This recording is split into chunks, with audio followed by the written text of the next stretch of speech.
osnovi, če se je nastal ugovor, da ni bil sprejet pozitiven sklep za ustanovitev. Če je potem problem? Ker večina ljudi ni bila za to, oziroma dovolj potrebno število senatorjev, ni bilo za to. Čem je problem? Problem je bil v tem, da imamo, bom rekel, tudi, ali imeli smo možnost imeti vzdržane glasove. In tu so zdaj različna mnenja, v ugovoru je pač, so njihova mnenja drugačna. Kakšne mnenje ali se lahko vzdržiš ali ne.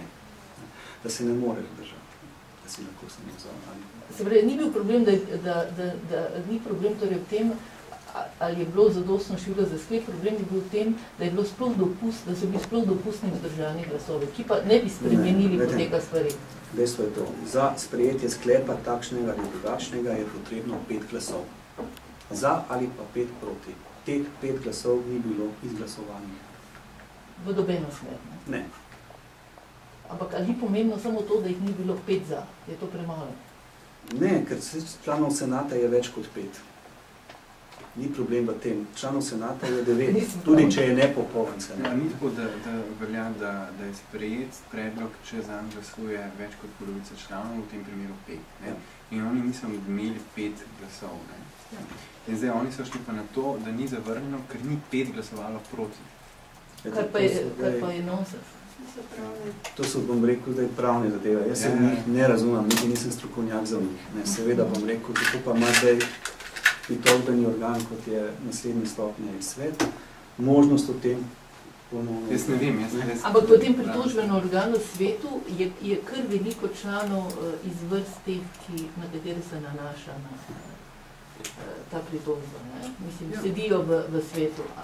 Se bodo ti izločili, pa bodo spet manjkali glasovi. Mislim, da smo nek etični kodeks sprejeli, da ukoliko si vključen v proces akreditacije visokošolskega zavoda, drugih oblik, se seveda izločiš pri glasovanju. To pomeni, da je pričakovati, da se bodo tisti, ki so vključeni, neposredno tudi izločili. Je teh 7 strani dostopnih javnosti, ali je to tisto? Pa komenili ste, da so bili še drugi argumenti, lahko vse površno naštejete, kot ste to, ker smo se zaustavili.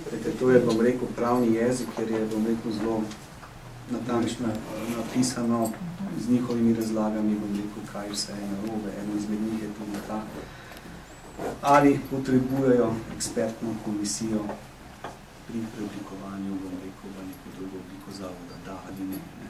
To je recimo tudi ena izmed takih zelo pomembnih zadev. Zdaj, eni so mnenja, da je ne potrebujejo, drugi so mnenja, da bi jo morali imeti in je zadeva spet takšna. In če bo svet sprejel to pritožbo, kaj to pomeni? Ponovno gre v komisijo ali? Ne vem, kakšne sklepe bo svet sprejel. Ali bo sam odločal o tem na seji z volitvami? Ne vem, kaj so sprejeli. Ni predpisano, kaj se zgodi. Ne, sklep, mislim samo to, da svet mora nekaj sprejeti v zvezi s tem. Kakšna oblika sklepa bo in na koga se bo potem ta sklep nanašal, tega pa jaz ne vem. In to je dokončno, svet je. Svet je to, tam naprej je pa verjetno, če sem to informiral, sodišče.